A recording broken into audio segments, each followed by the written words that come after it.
Your brain is running a background process that can consume enormous amounts of your cognitive capacity every waking hour, and you might not even know it's there. For millions of neurodivergent people, this process is called masking, the constant, exhausting performance of appearing neurotypical. And the energy cost of this performance is measurable, devastating, and largely invisible to the outside world.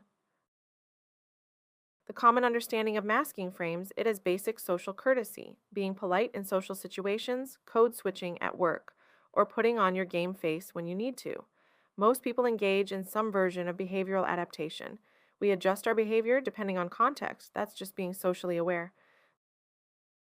This understanding, however, overlooks a crucial distinction about what's happening in neurodivergent brains. What looks like simple social adaptation from the outside is actually something far more complex and costly on the inside. The difference isn't just degree, it's kind. When a neurotypical person adjusts their behavior for a job interview or tones down their personality at a formal dinner, they're making conscious, temporary modifications to their natural state. The underlying neural machinery, their executive function, their sensory processing, their social intuition, remains fundamentally aligned with the environment they're navigating. For someone who is autistic, has ADHD, or is otherwise neurodivergent, masking involves something entirely different. It's not adjusting the volume on systems that already work well in that context. It's running multiple intensive cognitive processes simultaneously, suppressing natural responses that feel wrong to your nervous system, consciously generating alternative behaviors that don't come naturally, monitoring yourself in real time to ensure the performance is convincing, and doing all of this while also trying to accomplish whatever you're actually there to do. The dangerous misconception is that if someone can mask successfully, they must not really need support. If they can make eye contact, follow social scripts, and appear to function normally, then surely their struggles aren't that significant. This is like assuming that someone who can walk on a broken leg doesn't really need medical attention because they're walking. To understand why masking is so cognitively expensive, we need to look at what's actually happening in the brain during these performances. Think of your cognitive resources like the processing power of a computer. A neurotypical brain navigating a social situation might allocate, say, 20% of its resources to social processing, reading facial expressions, tracking conversational flow, managing their own responses. The remaining 80% is available for the actual content of the interaction, creative thinking, or simply being present. A neurodivergent brain that's masking is running a fundamentally different set of processes. Researchers studying masking have identified that it involves multiple distinct cognitive operations happening simultaneously. There's compensation, consciously generating alternative behaviors when your natural responses don't match social expectations. There's suppression, actively holding back your authentic responses. And there's monitoring, constantly checking and adjusting your performance in real time to blend in. Each of these processes draws heavily on executive function networks, particularly the prefrontal cortex. In a 2020 functional MRI study by Sarah Cassidy and colleagues published in Autism Research, researchers found that autistic adults who reported high levels of masking showed increased activation in the dorsolateral prefrontal cortex and anterior cingulate cortex during social cognitive tasks. These are brain regions associated with cognitive control, working memory, and attention regulation. It's like running 3 or 4 intensive applications simultaneously on a computer that's already working at capacity. Consider a concrete example of how this plays out. An autistic person in a meeting might experience this cascade. Their natural response to a question is to think deeply before speaking, but they notice others are jumping in quickly, so they recognize they need to respond faster than feels natural. That's the compensation system activating. Simultaneously, they're suppressing their urge to fidget or look away, which helps them think, but appears disengaged to others. That's the suppression system. Meanwhile, they're monitoring their facial expression, their tone of voice, whether they're making appropriate eye contact, and tracking the social dynamics of who's speaking when. That's the monitoring system. All of this is happening while they're also trying to process the actual content of the meeting, formulate their thoughts, and contribute meaningfully.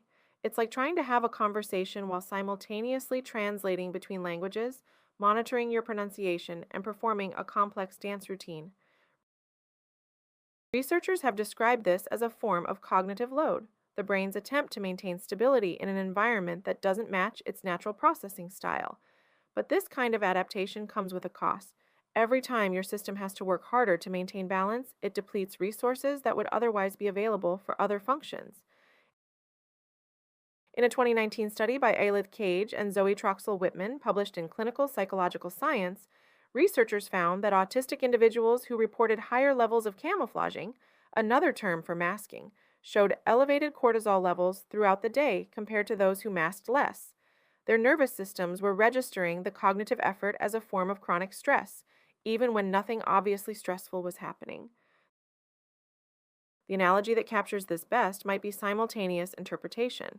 Professional interpreters can only work for about 20 to 30 minutes at a time because the cognitive load of processing one language while simultaneously producing another is so intensive.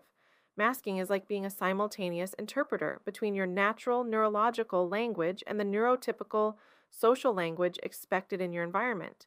Except instead of 20-minute shifts, many neurodivergent people are doing this for 8, 10, 12 hours a day. The picture becomes more complex when we examine the research more closely, revealing some genuinely surprising findings. Not all masking is the same, and not all neurodivergent people experience it identically. First, there's the replication issue. Much of the early research on masking was conducted with relatively small samples and relied heavily on self-report measures. When larger studies have attempted to replicate some findings, the results have been mixed. The core phenomenon of masking is robust. It clearly exists and clearly has costs. But the specific mechanisms and the degree of those costs vary significantly between individuals. Some of this variation appears to be neurobiological. In a 2021 neuroimaging study by Meng-Chuan Lai and colleagues published in Nature Communications, researchers found that autistic individuals with different patterns of brain connectivity showed different masking strategies and different levels of associated cognitive cost. Those with stronger connections between frontal control regions and sensory processing areas seemed to mask with less effort, while those with weaker connections showed the classic pattern of high cognitive cost. There's also the question of ADHD, which complicates the picture considerably. People with ADHD often mask, but their masking looks different from autistic masking, where autistic masking often involves suppressing sensory needs and forcing social behaviors that don't come naturally. ADHD masking more often involves compensating for executive function challenges, using external systems to manage time and attention, or performing organization and focus in ways that require constant conscious effort. And then there are people who are both autistic and have ADHD, sometimes called ADHD in online communities. Research suggests these individuals face what researchers have termed double masking fatigue. They're simultaneously suppressing autistic traits and compensating for ADHD traits, often with conflicting strategies. The cognitive load can be particularly intense. Gender adds another layer of complexity. In a 2017 study by Louise Hull and colleagues published in the Journal of Autism and Developmental Disorders, researchers found that women and girls on the autism spectrum reported significantly higher levels of masking behaviors compared to men and boys. A follow-up study by Agnieszka Rynkiewicz and colleagues in 2019 found similar patterns across multiple countries. But we genuinely don't know how much of this is due to different socialization pressures, different diagnostic patterns, or different underlying neurobiology. The field is still working this out. There's also the thorny question of whether all masking is harmful.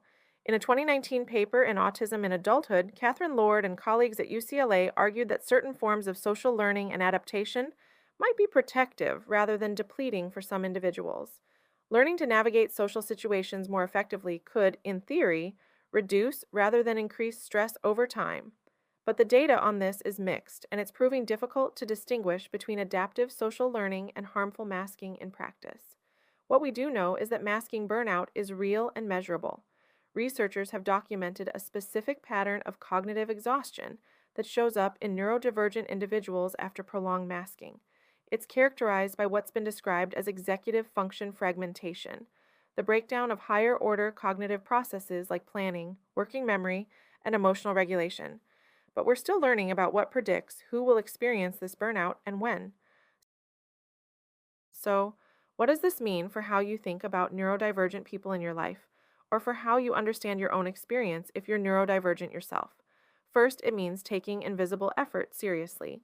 When someone tells you they're exhausted after a day that looked perfectly manageable from the outside, believe them.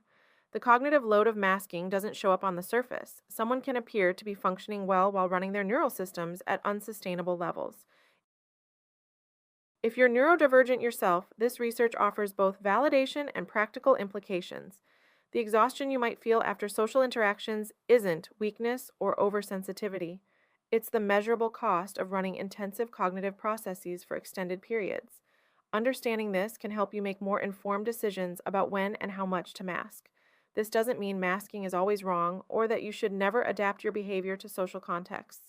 But it does mean recognizing that masking has a real energy cost, and that cost needs to be factored into your daily planning. Just like any other significant expenditure of resources, the research suggests that sustainable approaches to social navigation involve finding environments and relationships where less masking is required, rather than trying to build unlimited masking capacity. This might mean seeking out neurodiversity affirming workplaces, building friendships with people who accept your natural communication style, or advocating for accommodations that reduce the need for constant adaptation. For parents, educators, and employers, this research has clear implications. Creating environments where neurodivergent people can function more naturally isn't just about kindness, it's about cognitive efficiency.